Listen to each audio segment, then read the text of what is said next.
Улуттук илимдер академиясына мен дайындалганыма 1,5 ай болуп калды. Ушул учурда биз бир катар жумуштар жасадык. Мисалы айтсак, устав боюнча, закон боюнча азыр улуттук илимдердин институттардын директорлору 70 жашка чейин болуш керек.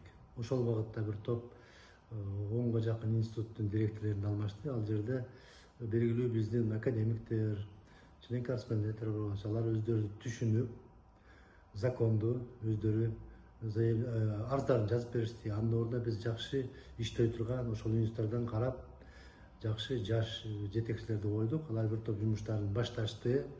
Өзгөчө айткым келет, мына химия институтунда, математика институтунда, башка институттарда.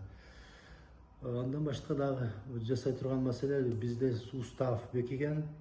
Январь айында 26-жылы, 25-жылы июнь айында болуш керек, по-моему. Жаңы закон, ошолордун ортосунда бир тап маселелер бар экен. Закон менен уставдын ортосунда уставга бир катар маселелер кирбей калган. Өзгөчө айткым келет, жанагы Улуттук илимдер академиясына конституция боюнча жалпы Кыргызстандагы илимдин координациясы деп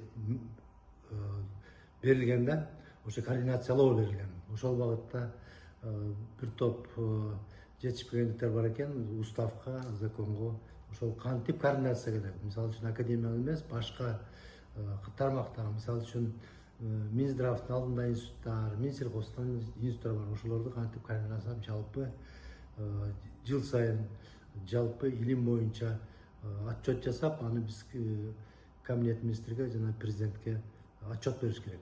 Ошол багытта бир топ закондор боюнча жумуштар жүрүп атат. Анан башка институттардын ичиндеги жанагы ар түрдүү лабораториялар бар. Ошолордун келечеги жок же болбосо начар лабораторияларды кыскартуу